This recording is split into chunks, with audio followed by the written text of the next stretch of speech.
Bakanteng Kwarto.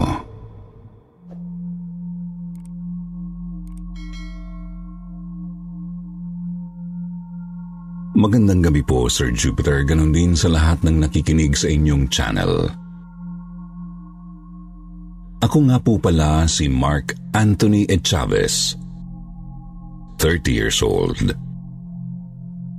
Ang ikikwento ko po sa inyo ay nangyari sa amin noong taong 2018. 25 years old pa lang ako nito pero hindi ko po makakalimutan ang experience ko. Totoo po kasi lahat ng isi-share ko sa inyo. April 19, 2018 nang mamatay ang aking lolo Luis dahil sa katandaan. 90 years old na po siya. Noong araw na yon ay maglilipat kami ng matitirhan dahil nagkasamaan ng loob ang tatay ko at ang aking tito. Mga ilang araw po bago mamatay si Lolo Luis, nagplano na po kaming lumipat ng bahay. Nalaman po yun ng lolo ko at pinigilan kami na umalis ng bahay. Ayaw man naming umalis pero hindi na mapipigilan ang desisyon ng tatay ko. Kaya kahit ayaw ni lolo na umalis kami, hindi din po kami napigilan. Kaya noong April 19, naglilipat na po kami habang nakaburol ang aking lolo. Malapit lang naman ang nilipatan namin, kaya kahit paano ay nakakapunta pa rin kami sa burol ng lolo ko. Nang nakalipat na kami ng bahay, natural lang po yung manibago sa ambience. Kasi yung bahay na nilipatan namin ay may kalumaan na rin. Puro kahoy pa po ito at sa tingin pa lang ay matagal na panahon nang nakatirik sa lugar na yon. May maliit na gate yung bahay na kasya lang ang isang tao. May batong hagdan po ito na 3 baitang lang. Luma na rin ang pinto na dahil sa materyales na ginamit na hindi na yata uso ngayon pero sobrang tibay pa po nito. Pagpasok sa pinto sa gawing kanan ay naroon po ang hagdan na nakakapagtaka ang itsura dahil mayroon itong 13 baitang. Nang makita ko yun, naisip ko kaagad na, di ba masama yun?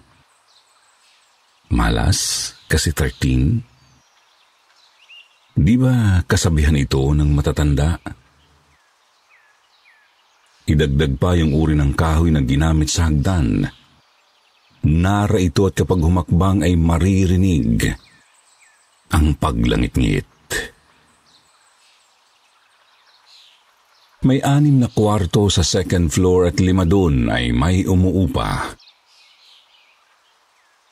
May hagdan papuntang 3rd floor.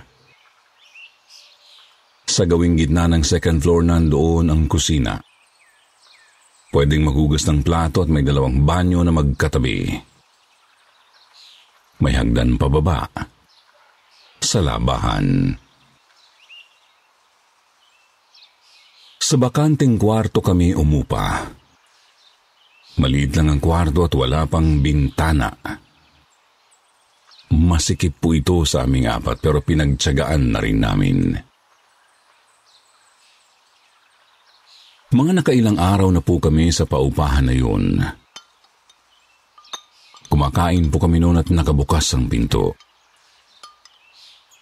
May biglang sumilip na batang babae sa pintuan at nagulat talaga ako. Nag-hello pa siya pagkasilip niya. Bibo ang bata. Cute. At malusog pa. Mga nasa 5 taong gulang po siya.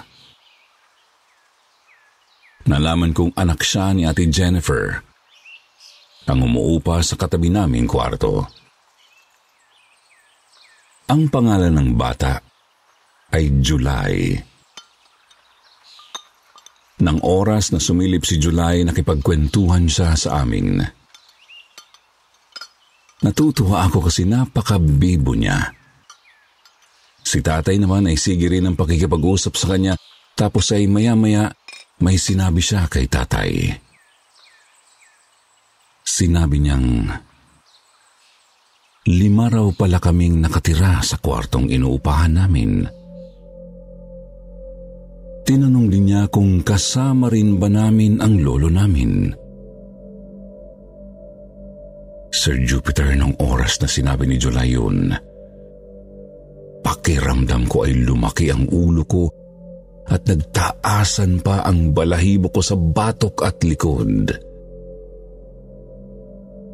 Pabiro siyang tinanong ni tatay kung ano raw ba ang itsura ng lolo na sinasabi niya. Lalo akong kinilabutan nang sabihin niyang payat daw at puti ang kulay ng buhok. Sir Jupiter, eksaktong-eksakto ang sinabi ni July sa itsura ng lolo ko. Payat na semikalbo ang buhok ni lolo at kulay puti nga ito dahil puro uban na. Hindi pa nakikita ni July ang lolo ko kahit sa picture, kaya nagtataka kami kung paano niyang nasabi ang itsura nito na para bang nakita na niya talaga. Kaya sobrang takot namin nun. Sinundan kami ni lolo sa bago naming nilipatan. Hindi siguro matanggap ng lolo ko na sa mismong burol niya pa kami umalis sa bahay namin.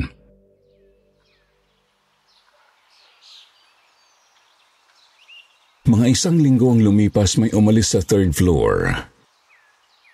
Lilipat na raw po sila ng titirhan. Agad na kinausap ni Mama ang landlady na kung pwede ay lumipat kami doon sa mababakanting kwarto.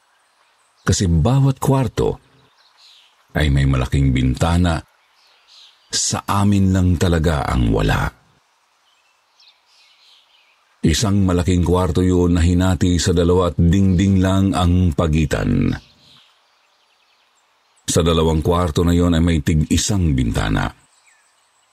Kaya dun kami lumipat sa bandang kaliwa. Maganda kasi dun.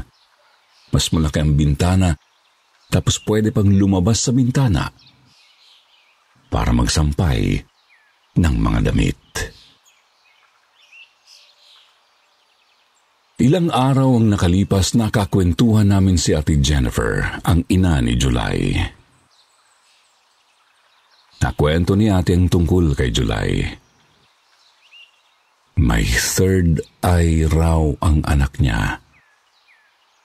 Kaya di na raw siya nagulat nung maikwento ni July sa kanya na nakita nito ang lolo ko.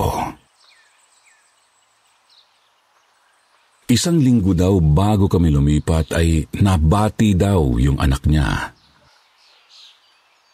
Nabinat daw kasi nagkwento si July sa kanya nung gabi habang nagtatatakbo ito sa 2nd floor. Napadaan daw siya sa hagdan papuntang 3rd floor. Laging walang ilaw doon sa bandang hagdanan. Di kasi nalagyan ng outlet para sa ilaw. Kaya lumiliwanag lang doon kapag bukas ang pinto namin noong nasa itaas pa kami. Nung natapat daw si July sa hagdanan, may nakita siyang batang babae sa bandang gitna ng hagdan. Nakaupo daw ang bata. Maitim daw ito na parang anino. Mapula rin daw ang mata na nakatingin sa kanya. Masama daw ang tingin nito sa kanya. Tapos sabi pa raw ni July, amoy sunog daw yung bata.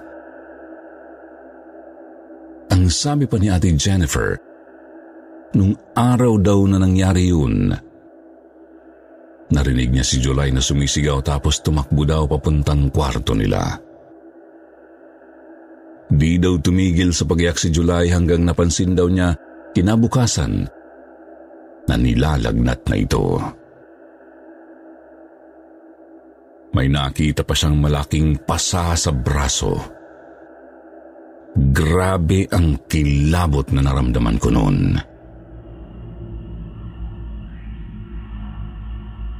Marami kaming nararamdamang kakaiba sa bahay na yun, gaya nung naghugas ako ng plato sa second floor.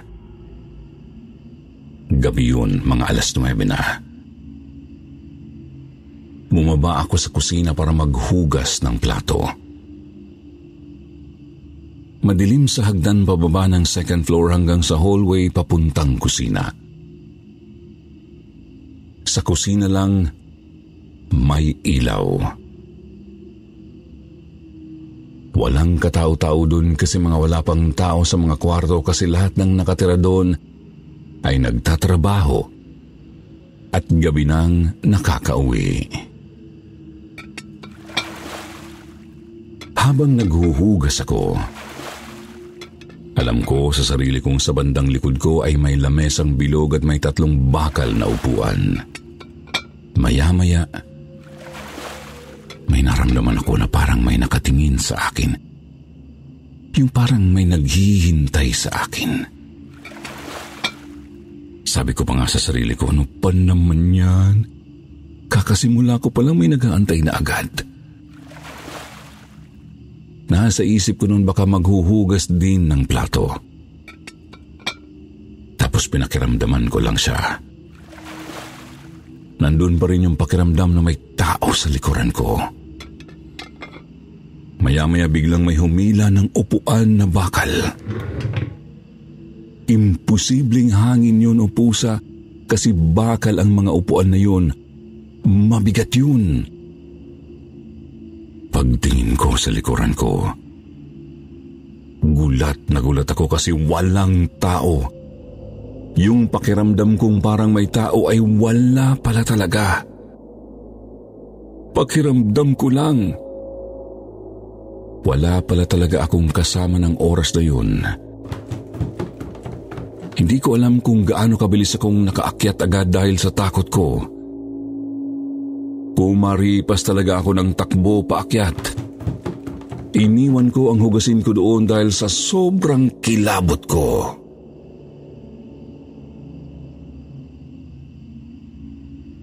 May naging karanasan din po ang tatay ko sa bahay na yun. Isang gabi, mga bandang 7:00, umihi daw si tatay sa second floor. Wala pa rin mga tao dahil nasa trabaho pa.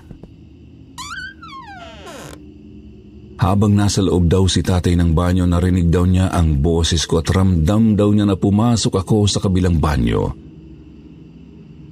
Tinanong ko pa raw siya kung kumain na.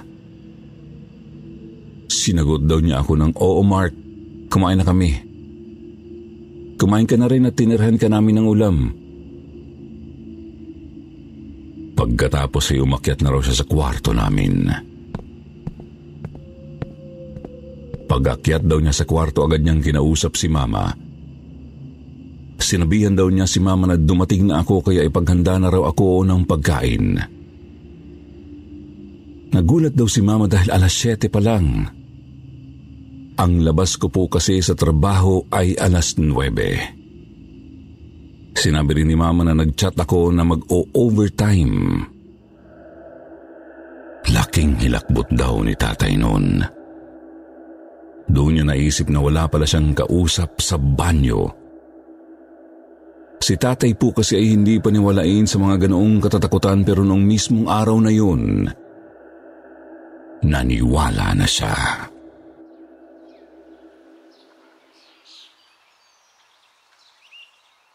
Sa katabi po naming kwarto, mag-asawa po ang naroon.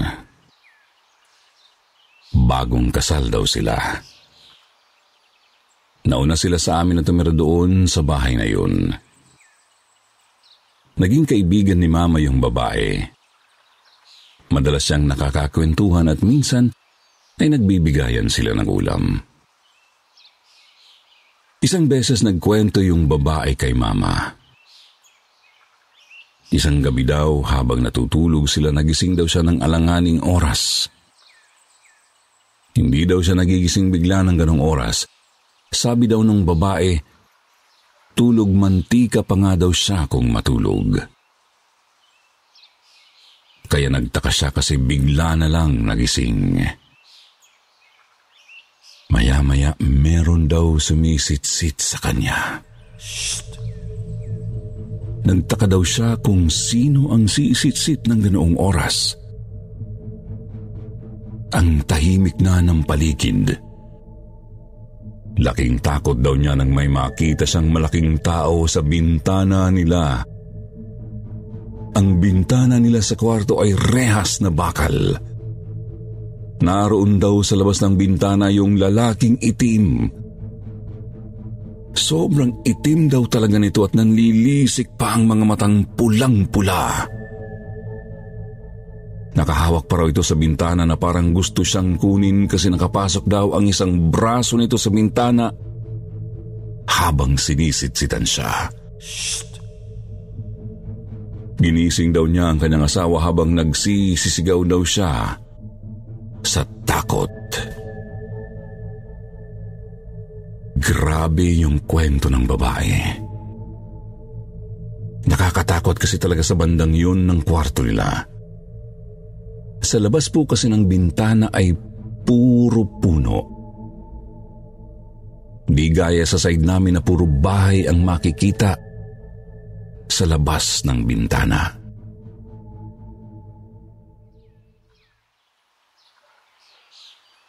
Mga ilang buwan din matapos magkwento yung babae, umalis din silang mag-asawa. Siguro hindi na nakayanan ng babae ang takot.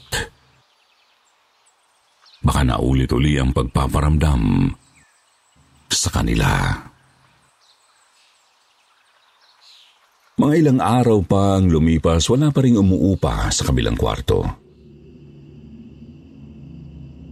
Gabi, mga bandang 12:00 na ay gising pa ako. Naglalaro ako ng ML para magpaantok. Nakasandal ang ulo ko sa dingding. Yung pagitan ng kwarto namin at dun sa kabila. May naririnig ako sa kabilang kwarto. May umiiyak sa kabila. Talagang naririnig ko kasi tahimik na ng gabi na yun at nangingibabaw ang iyak niya. Tulog na sila mama. Ako na lang ang gising. Tapos naka-silent pa ang phone ko kaya walang ibang ingay na sumasabay doon sa pag-iyak. Maya-maya, lumalakas na yung iyak niya na para bang lumalapit mismo sa pwesto ng ulo ko. Umalis ako sa pagkakasandal dahil medyo kakaiba na ang pakiramdam ko.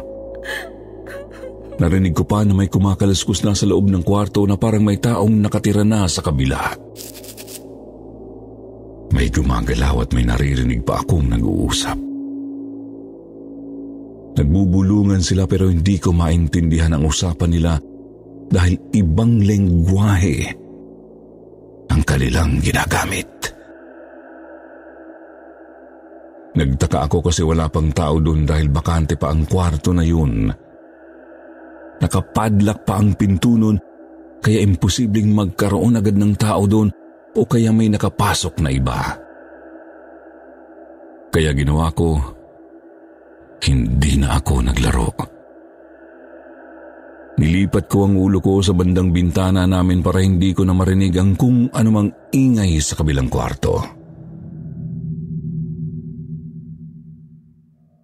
Marami kaming nakakatakot na experience sa bahay na yun. Minsan si mama kapag mag-isa lang siya sa kwarto may bigla raw kakatok. Yung katok na akala mo raw ay emergency, pero kapag binuksan ay wala namang tao. Pati mga ibang naupa sa second floor ay marami din silang kinikwentong karanasan. Meron sa kanilang nagsasabi na hating gabi raw may naririnig sila sa hallway. May naglalakad daw tapos may hila-hilang kadena. Tunog bakal daw ang hinihilang kadena. Pinaka nakakatakot kong karanasan sa bahay na nilipatan namin na pati ang sarili kong buhay ay medyo nag-alanganin dahil sa nangyaring yun. Hinding-hindi ko makakalimutan ito na hanggang ngayong 2023 na ay sariwa pa rin sa alaala ko. Kahit 5 taon na ang nakakalipas. Natatakot ako na baka maulit yun at sana ay huwag naman. Tulog na po sila mama ng gabi na yun. Mga bandang 12:00 na yun nang dalawin na ako ng antok. Hindi pa ako makatulog pero nakapikit lang. Biglang bumigat ang dibdib ko tapos hindi ako makagalaw. Dumilat ako at tumingin ako sa bintana. Gulat na gulat ako dahil may napakaitim na batang babaeng bigla na lang nasa ibabaw ko. May kili ang buhok niya at namumula ang mata. Sobrang liit niya na sa tingin ko ay mga nasa 3 taong gulang lang yun. Nakatingin siya sa akin habang sumisitsit siya. Inuuga niya ang katawan ko tapos unti-unti niyang nilalapit ang mukha niya sa akin. Tuloy-tuloy lang siya sa pagsitsit sa akin. Habang palapit ng palapit yung mukha niya sa akin, ay unti-unting lumilinaw sa paningin ko ang mapupula niyang mga mata. Nakakakilabot talaga. Pinilit kong nilalabanan yun. Pinipilit kong makagalaw. Pinipilit kong manlaban sa kanya. Gusto kong magdasal para mawala siya sa ibabaw ko pero hindi ko magawa dahil para akong nakomatos. Pinilit ko ring inisip ang mukha ng ating mahal na si Jesus. Pero hindi ko maisip ang itsura niya. Bigla na lang na blanko ang isip ko. Talagang pinipigilan ako ng batang babae na mag-isip ng mga positibong bagay na makakapagpaalis sa kanya. Sa kakapilit kong mag-isip maya-maya ay nagawa ko nang ma-imagine ang mukha ng ating Panginoong Hesus at agad-agad nang nawala ang batang babae na nasa ibabaw ko. Akala ko yun na ang katapusan ng buhay ko. Pawis na pawis ako ng oras na yun. Para akong hindi huminga ng ilang minuto. Hinahabol ko ang hininga ko. Agad akong bumangon para uminom ng tubig. Naisip ko na totoo pala ang naikwento sa akin ni Ate Jennifer. Totoo pala yung batang babae na nakita ni July sa hagdanan namin. Totoo palang mahilig manakit ang batang yun.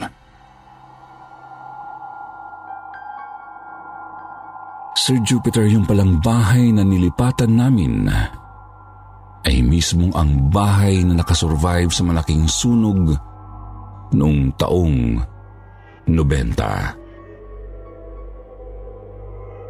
Marami daw nasunog ng mga kabahayan noon. Marami din daw namatay sa sunog na yun. Kaya siguro may mga nagpaparamdam sa bahay na yun. Hindi ko makakalimutan ang mga naranasan naming kababalaghan sa bahay na yun. Sa ngayon, wala na kami doon. Lumipat din kami ng ibang bahay dahil hindi namin nakayanan ang mga nangyayari doon. Pero Sir Jupiter, bago kami umalis doon, ay may pahabol pang nangyari. Hindi yata kami titigilan, talagang may pahabol pang paramdam. Kasi nung naghahakot na kami ng mga gamit papunta sa lilipatan namin, mga bandang 8:00 yun ng gabi. Malapit lang naman din doon ang bahay na lilipatan namin, kaya mabilis lang kaming nakapaghakot. Nung huling hakot namin ng gamit, 3 kaming bumalik sa bahay na yon. Si Mama, ako sa kayong kapatid kong bunso. Habang papunta kami doon, naglalaro kami ng kapatid ko ng ML. Pag-akyat namin sa second floor, nagsabi si Mama na iihi lang daw siya saglit. Kami naman ay umakyat na sa third floor. Maya-maya nung nasa itaas na kami, narinig ko si Mama mula sa ibaba na tinatawag ako. Naistorbo kami sa paglalaro ng kapatid ko. Bumaba ako at habang bumababa ako ay sinasagot ko pa si Mama na, "Sandali lang, nandyan na po." Nang makarating na ako kay Mama sa ibaba, nagkwento si Mama sa akin.